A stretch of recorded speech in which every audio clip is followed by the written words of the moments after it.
that I would leave.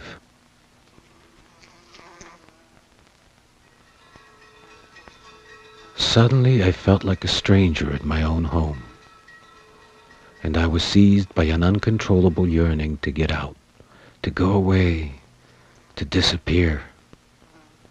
What better then than to lose myself somewhere on the high seas for a long time?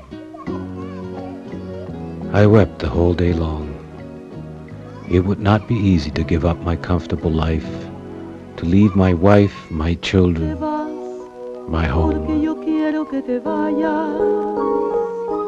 Y a la hora que yo quiera te detengo.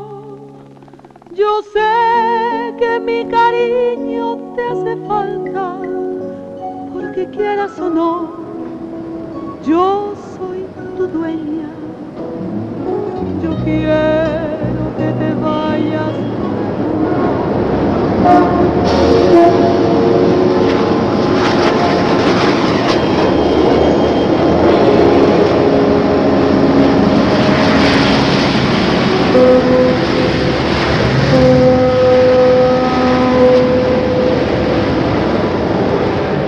The sea at last. At the sight of the port and the vast expanse of ocean, the guilt, the tight knot that clawed at my stomach vanished into thin air.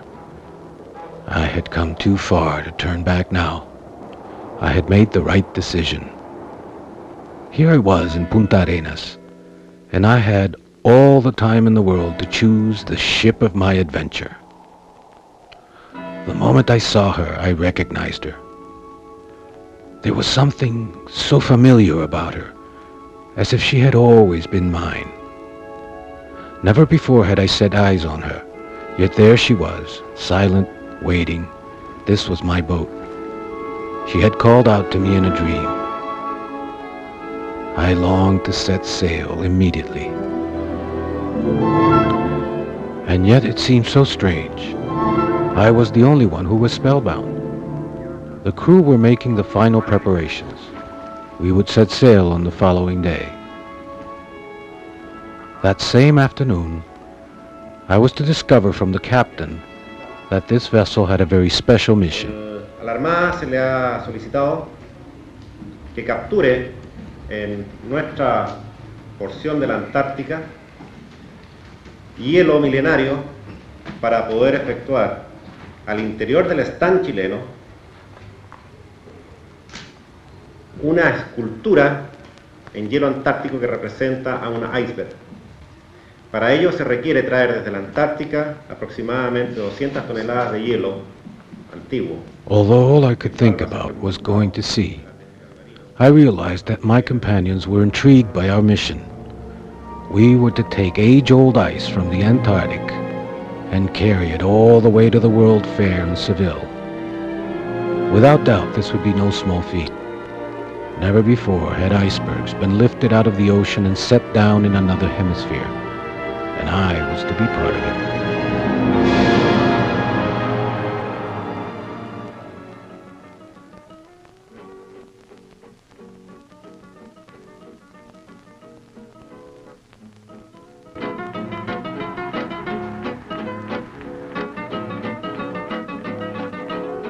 My last night on dry land. What was the strange force which had pulled me away from my loved ones and had lured me here to the southernmost tip of the planet? November 1st, 1991. The high seas at last.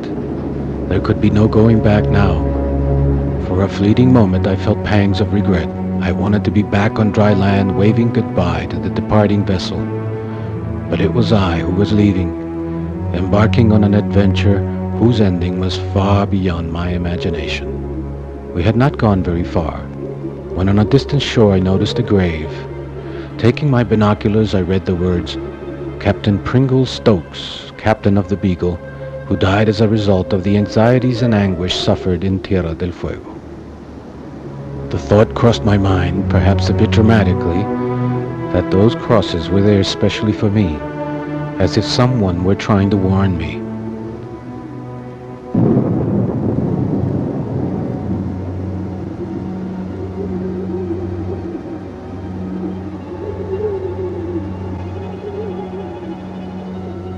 We had only just begun our crossing of the Strait of Magellan, and already death had crossed our bows. But we were to go much further than this. We would cross Drake's Passage.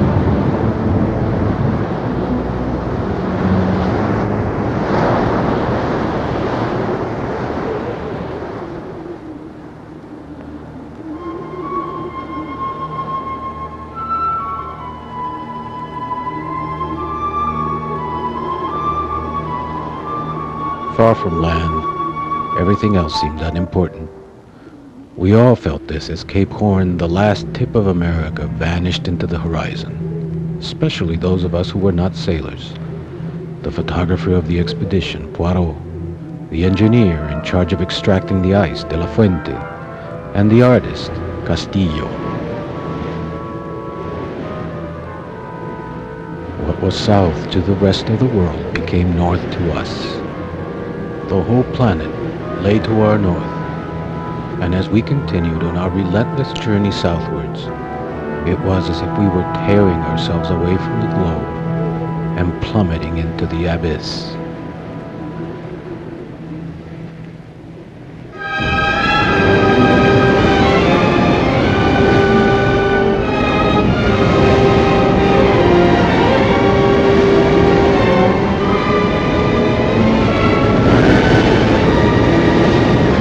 Little by little, I felt the first uneasy stirrings of fear. I went in. The engineer was explaining to the crew how to take the ice out of the sea.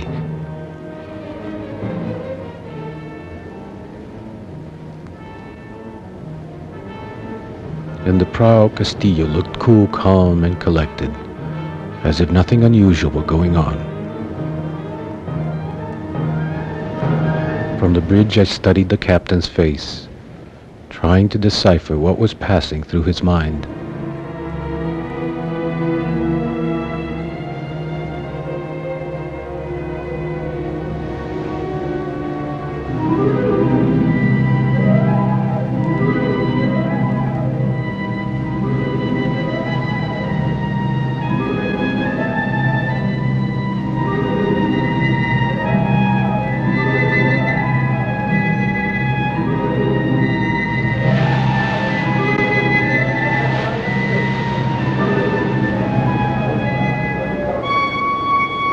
On the fifth day, something strange happened.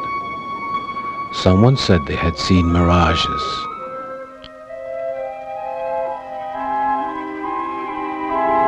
Nobody seemed to pay much attention, although we knew very well that we had all seen the same things. We avoided the subject and talked about other things. Tenemos uno de estos icebergs que contenga estas aristas. Hacia abajo es muy probable que sea mucho mayor. La masa sea mayor. Y esto supere la capacidad de levante de nuestras nubes. But nonetheless, there was something else that no one had mentioned. Why had we not seen one single iceberg if we had reached a latitude of 62 degrees south and the radar clearly indicated that we were surrounded by ice?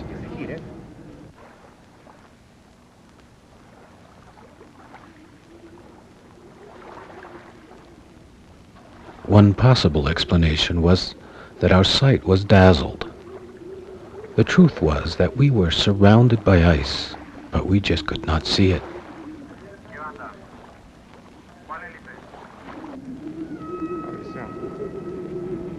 La proporción con respecto a toda la instalación. La altura total, ¿cuánto va a ser? Nosotros tenemos desde el piso hasta el techo, son 7 metros 40.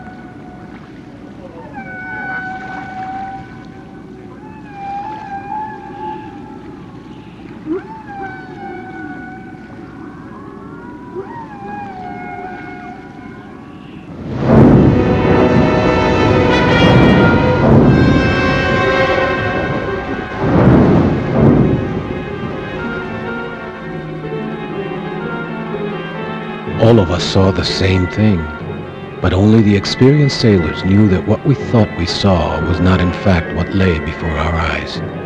We had no choice but to rely on the radar, and this is exactly what the captain did.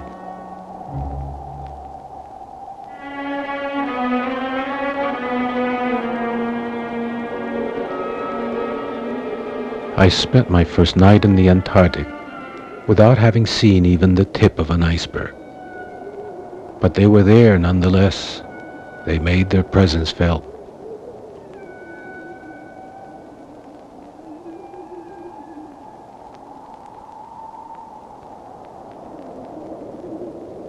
On the following morning, several of us woke up to find ourselves inexplicably on land.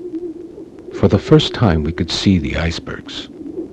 The night before, driven by impatience, we had set off to hunt the white whale, but not surprisingly our boat had run aground, throwing us violently ashore. This was the Isle of Deception.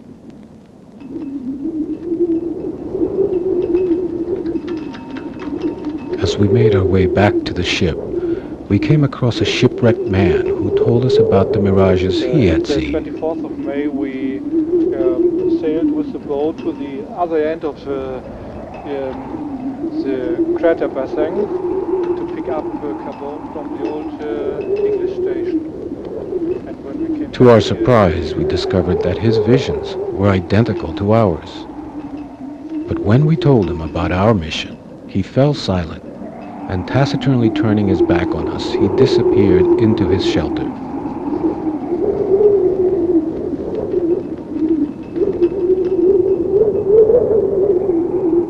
Back on board, when we told the captain about this man and the way he had behaved, I saw a slight frown of tension flicker across his face.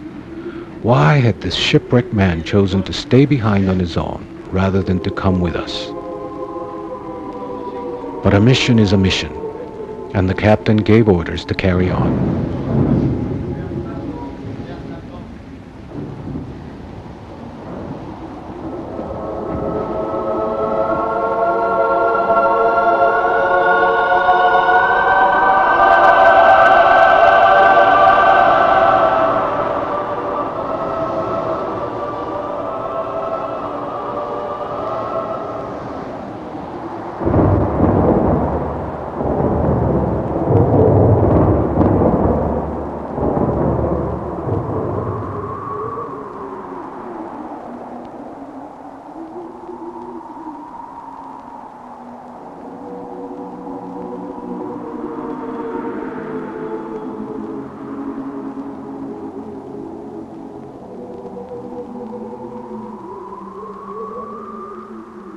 When we finally saw our first icebergs, we could not believe our eyes. Were they real or were they figments of our imagination? Castillo was completely carried away. All he could think about was that he was witness to the creations of a superior artist. "Come and see the icebergs, everyone! Come and see the icebergs!" he shouted. The captain, who had never sailed with an artist before, understood that an artist is a simple being who can be carried away by commonplace things. I, for my part, could only curse myself for not having brought a camera to show all this to my children.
As we approached Paradise Bay, I became aware that all of us, from the captain to the humblest crew member, would have given anything to have been freed from the mission which had been entrusted to us.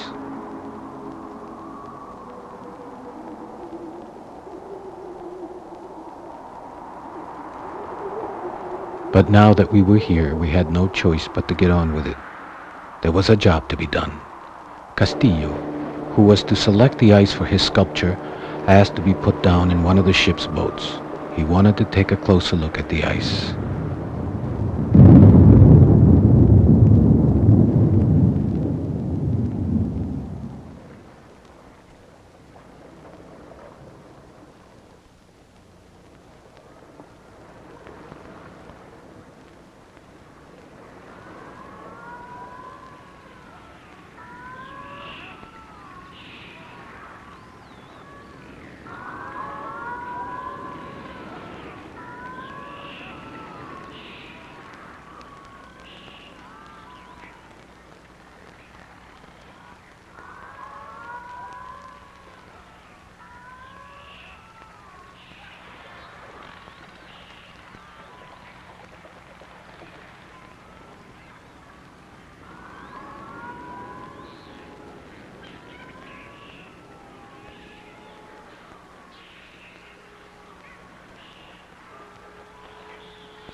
Completely mesmerized, Castillo took the boat too near the icebergs.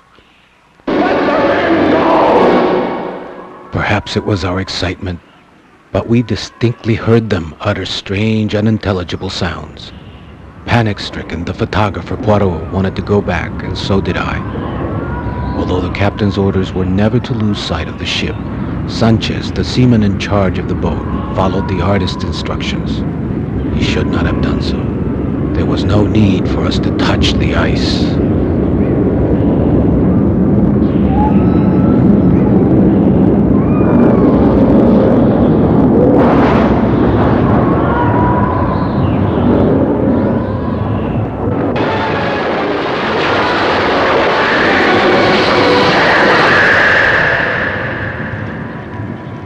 Suddenly, the extraordinary things that were happening all around us became overpowering, and we decided to return.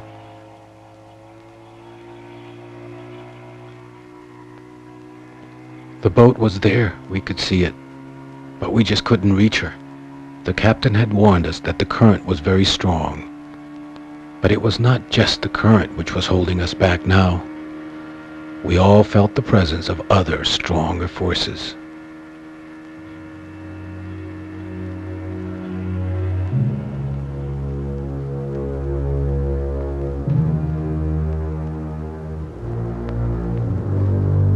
In the distance, we heard the captain's voice, giving orders for the extraction of the icebergs. We knew that he was doing his duty, but even as his voice rang out loud and clear, we all sensed the same tremor of fear.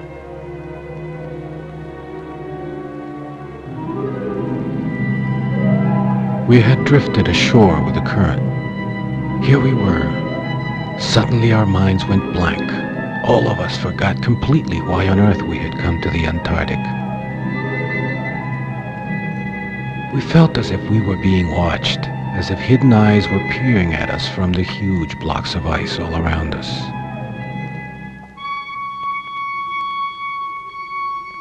Against our will, we were drawn towards the icebergs until we bumped into them. It was as if they were trying to ensnare us, or to tell us something.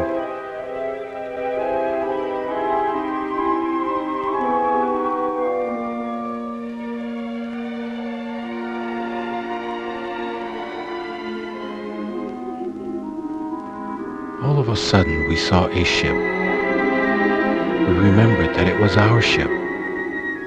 Sergeant Papuzinski, who had not uttered a word all day long, said that he had seen it all the time, but that he no longer believed in anything he saw.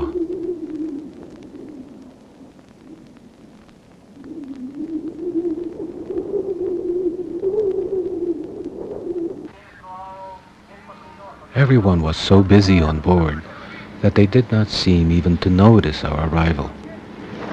During our absence, they had already taken on more than half of the ice.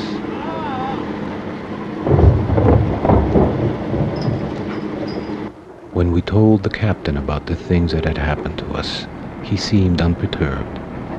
Those kind of things always happen in the Antarctic, he said. Later on, we realized he said this just to calm us down, for he recorded everything we told him in the ship's log, even the fact that the icebergs emitted strange noises, as if they were complaining, as if they were living things resisting capture.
As the ship's hold began to fill up with ice, I noticed that several members of the crew were beginning to behave in a strange way.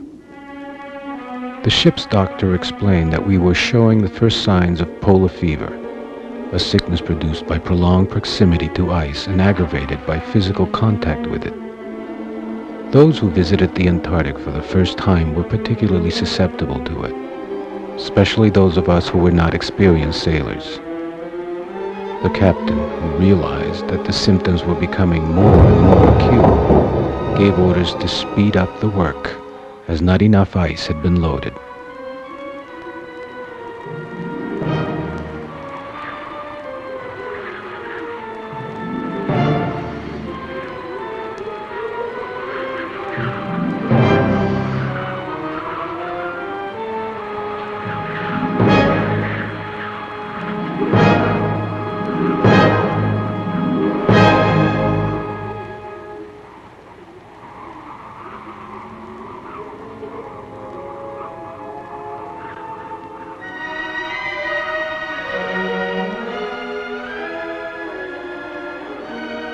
Night fell, and the effects of polar fever had cast its spell over the whole ship.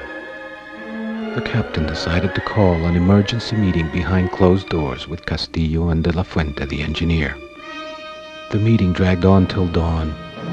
They talked with no holds barred about the mysterious events which had dogged the ship throughout the voyage. They talked of Moby Dick, the white whale, Captain Ahab and his gruesome death, and why we had all seen these strange visions.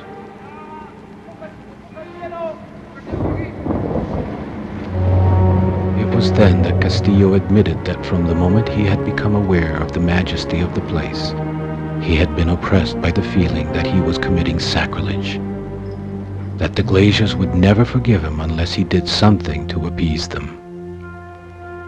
The captain and the engineer listened in silence. Could it be that Castillo was suggesting some sort of sacrifice? Then the engineer told them about the rumors he had overheard.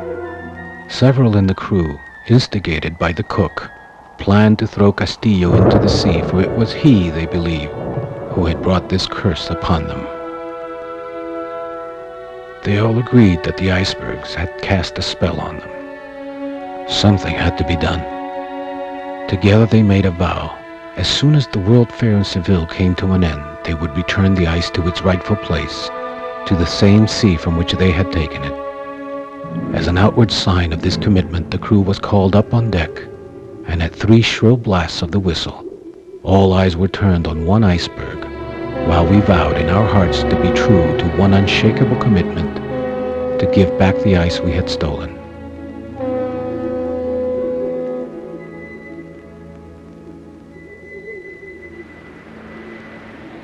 Our minds at ease, we were ready at last for the voyage home.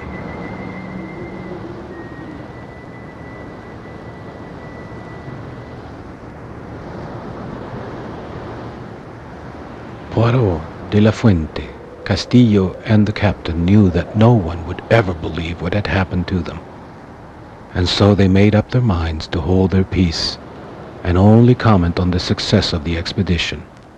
170 tons of ancient ice, harvested in only 5 days of exemplary work.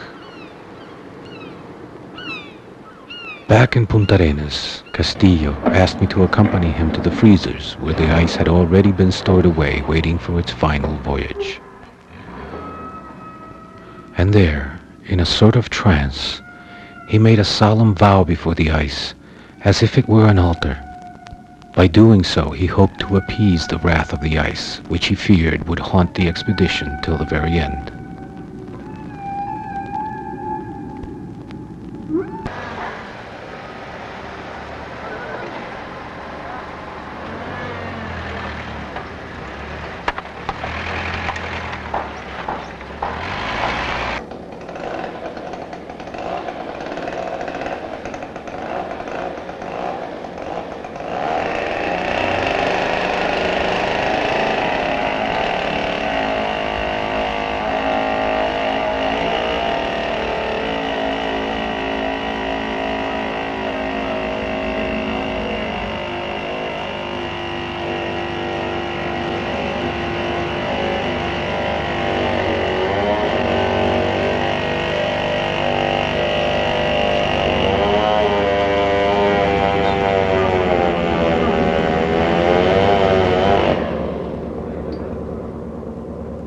All at once, I felt that I no longer had anything to do with all this. I was back on dry land again. Now I could sit back and enjoy my adventure. The time had come to go home, to tell everyone about my experiences. Anyone who has been to the Antarctic and has crossed Drake's Passage twice must be a hero, someone with a tale to tell. Anyway, that's how I felt, that I was a real sailor on a par with Magellan, Drake, Fitzroy, Columbus, my own father.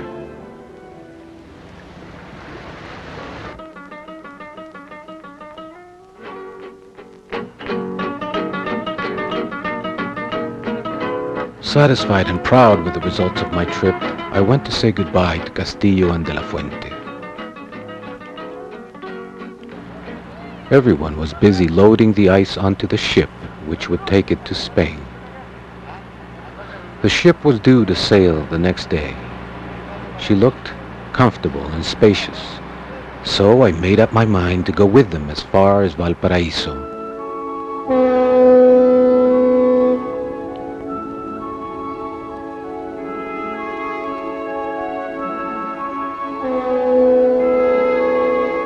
Once again, I found myself on the Strait of Magellan, but this time we were heading northwards, towards familiar lands and horizons, not into the land of the unknown. And yet, I had a strange presentiment that this time things would be different. This was another ship, another captain, other sailors, and there were many seas still to be sailed. I looked for Castillo and De La Fuente. It would be fun to reminisce over our Antarctic experience as we cruised the peace of waters of the strait. But I couldn't find them anywhere. They were nowhere to be seen. They were definitely not on board. Why hadn't they told me they were not getting on? Why had they left me alone on this long voyage? Or could it be that they had just disappeared? I asked the captain, and he said he hadn't the slightest idea whom I was talking about. I felt the sweat break out on the palms of my hands. For a moment I felt abandoned and frightened. The thought of being surrounded by strange sailors who had been together for months on end appalled me. I was the only stranger on board. But then a comforting thought occurred to me. I was also the only one who had been with the ice from the very beginning. I felt possessed by some special knowledge that they did not have. So I made up my mind to make the most of the voyage, to count myself lucky. It was a privilege to have so much time just to read, meditate, and dream. How many people ever have such an opportunity? I laughed to myself in sheer relief. Everything was great. Castillo and De La Fuente could go to hell. Nonetheless, we had only gone a little way when I overheard comments that the ship was not on course. Instead of taking the route charted for deep-sea vessels, we had veered off into inland channels. Apparently those were the captain's orders, but there was no rhyme nor reason for it.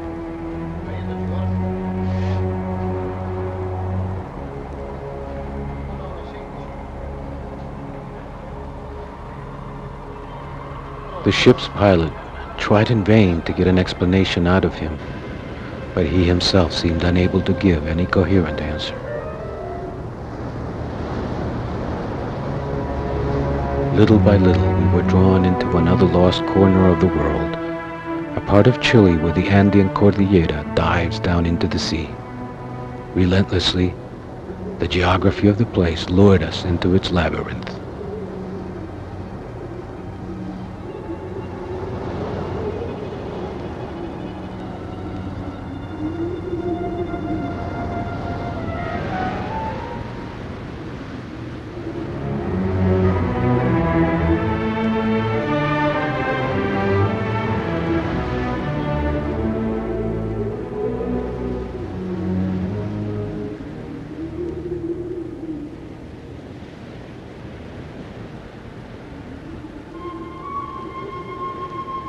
I suspected the blocks of ice. Perhaps by leading us into this maze, they sought proximity to land, as if there was some complicity between them. For the first time, the word madness rung like a knell in the distant recesses of my mind.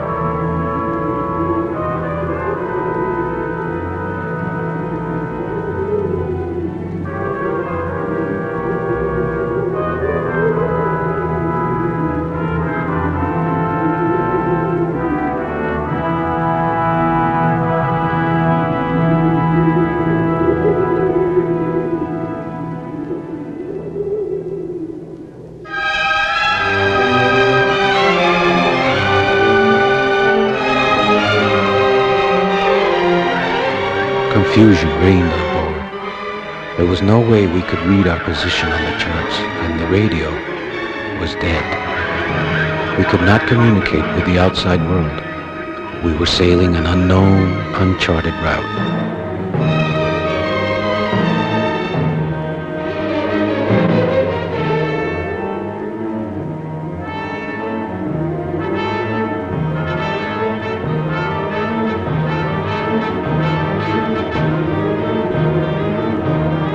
At last, the captain admitted that the situation was out of his control.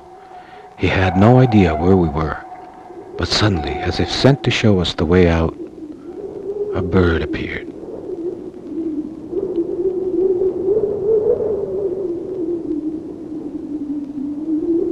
An immense feeling of relief filled the crew. Saliendo del puerto hacia San Nicolás iba un buque metalero, iba un buque chileno cargado ya al sur en medio del mar. El Santa Fe se perdió, la culpa la tuvo el golfo de penal que se encabritó. Y yo siento el buque, yo siento el buque que se perdió.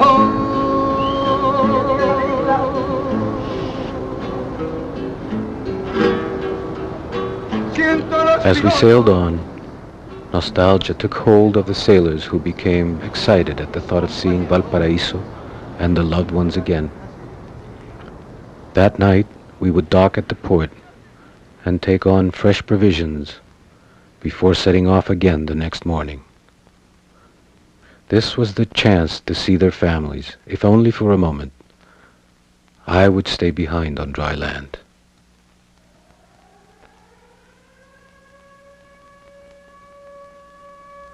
But all in vain. That night, a forest fire lit up the skies over Valparaiso. Temperatures rose dramatically. The ice was in danger of melting. We received orders to proceed towards the next port, Antofagasta.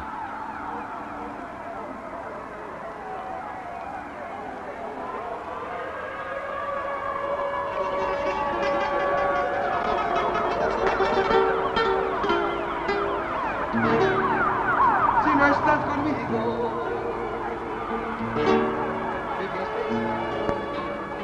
I, who by now was like one of the crew, el dolor no was also bitterly disappointed. no me deja. I had so longed to set foot on dry land.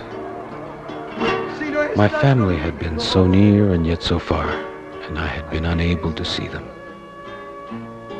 y la For luz the del first sol, time, a horrifying doubt crept into my mind. Would I ever see them again? los celos me consumen y el dolor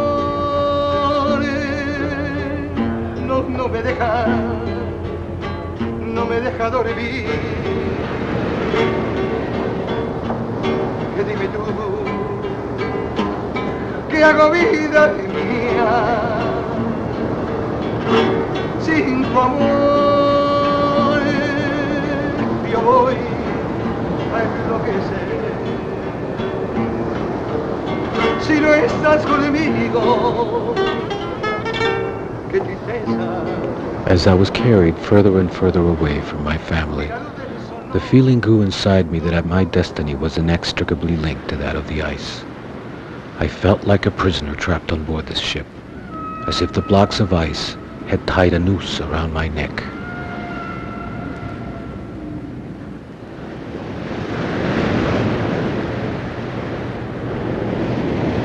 The feeling of desperation became so great that I was torn by the desire to throw myself into the water.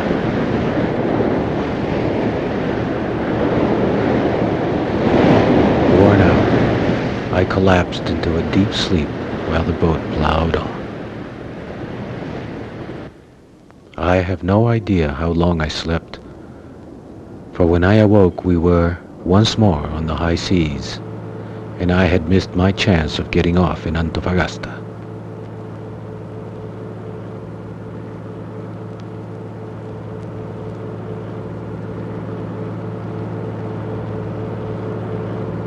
It was all so strange. I felt that I was completely alone. I went all over the ship. There was nobody at all. I realized that the only ones aboard the ship were myself and the ice. Obviously, everyone else had got off in Antofagasta. But why on earth had they not woken me up? Mine was a cursed fate. What was it that held me trapped inside this nightmare?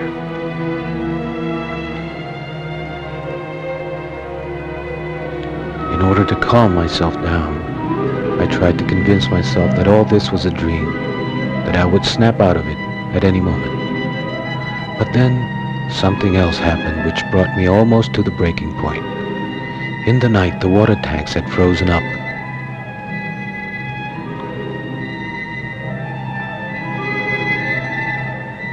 As the days dragged on, the heat and my thirst became unbearable.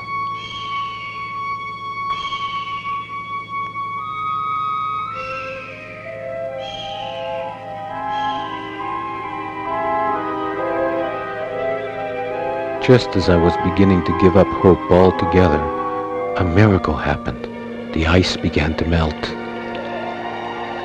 And as I drank, the feeling that there was an inseparable link between us grew inside me. The blocks of ice had saved my life. I was not totally alone on board this ship after all. I felt reassured. I was not alone on the ocean. I became aware that everything seemed very normal. There was only one person on board, yet everything worked. The ship kept on sailing. I was astonished at how it seemed to be following a set course. And, like it or not, this predetermined course was mine also. I had no choice but to follow it. The sun's rays became hotter and hotter. The heat became unbearable. The metal fixtures on board scorched my hands. I could hardly breathe. I sought relief in vain from the sea breeze, but this was more like a great pool of boiling oil which seemed to throw back the sun's rays with even fiercer venom. We were approaching the equator.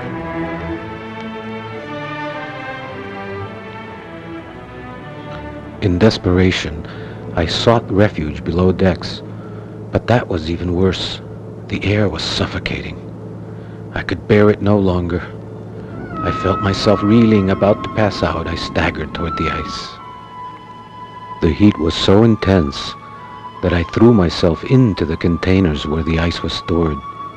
Here I was to remain until we had crossed the equator, accompanied by the blocks of ice at a temperature of minus 25 degrees. A strange sensation crept over me. For the first time in ages, I really felt at home.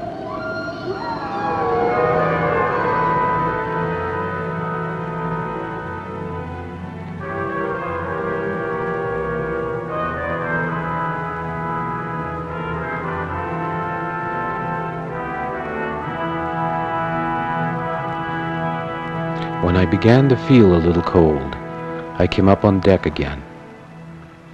Picking up my binoculars, I looked landwards and realized that the ship had stopped off the coast of Panama. I realized that I must have spent several days shut up with the ice at temperatures below freezing. As I gazed through my binoculars, I felt immensely reassured by the thought that normal life still existed. Here were people coming and going about their daily lives as I had done before. I saw them just as they were, but they peered at me as if I were an alien. They even averted their gaze as if the sight of me made them feel uneasy. To tell the truth, I had forgotten what I looked like. Perhaps I no longer looked like one of them.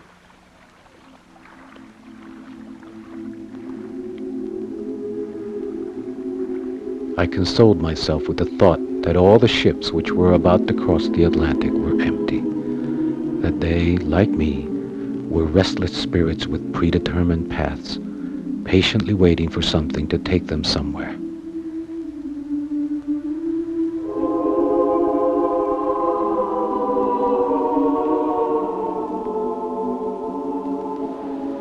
That night we crossed, the ice and I, the sluice gates of the Panama Canal. In the heart of darkness, I had a strange feeling that I was crossing over a decisive line from which there was no return.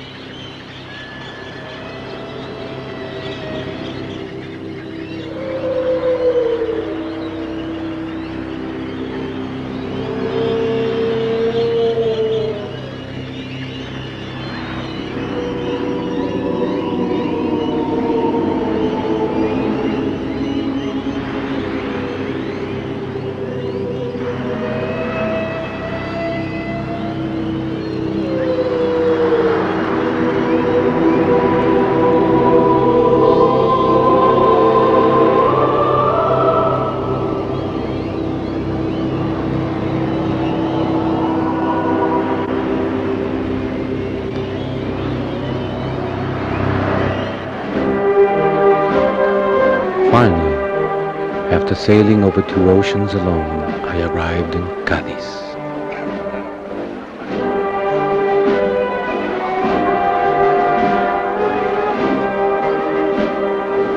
I let myself drift.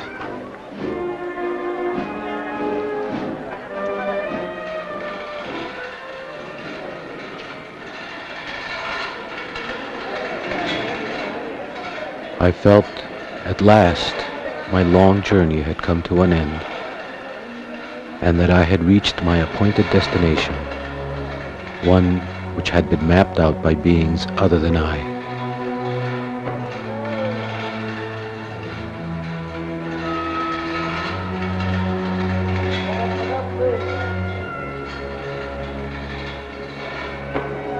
There was Castillo and De La Fuente. They were already working on the ice which had arrived before me. What a relief to see them. They were my friends from the Antarctic. But they showed no flicker of recognition. They did not even glance at me. But the images were there. I had seen them before. These were the scenes of my dream. How could it be that at the end of my journey, I had disembarked in my own dream? What hidden force was making all this happen? A feeling of terror swept over me. I realized that Castillo, De La Fuente, and everyone else working there were no more than the workers of my dream.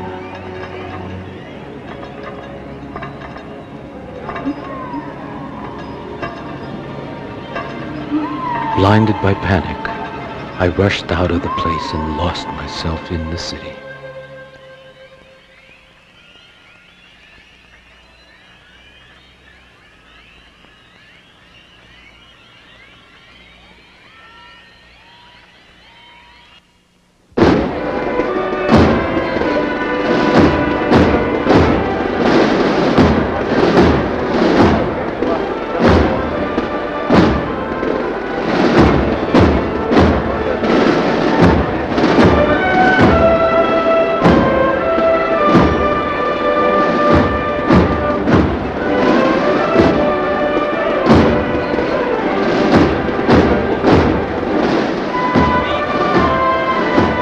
But Seville was just another labyrinth. I felt that all this show was laid on for me, as if I were witnessing my own Calvary.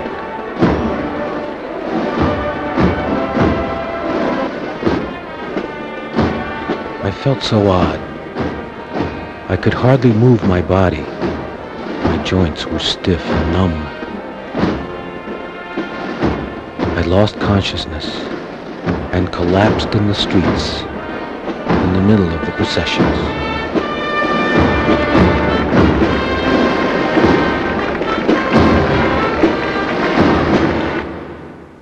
On the following day, they found me and they took me back to my rightful place.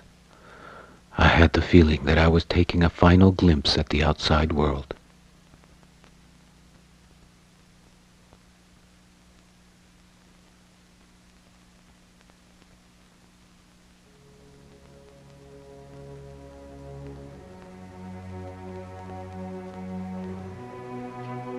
I was ushered in. Castillo was there, waiting for me, as if he had known that sooner or later I would offer myself to his creation.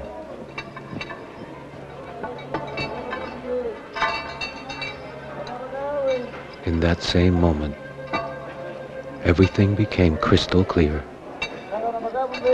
It was I who was the chosen one. The ice had chosen me.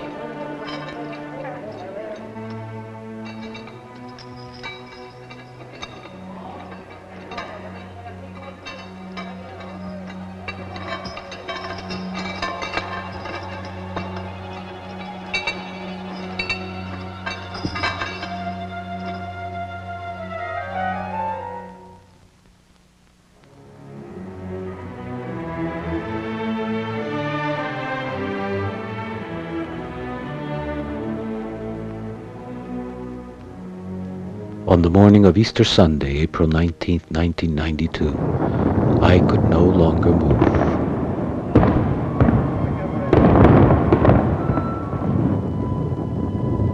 My body was completely transformed. The metamorphosis was complete.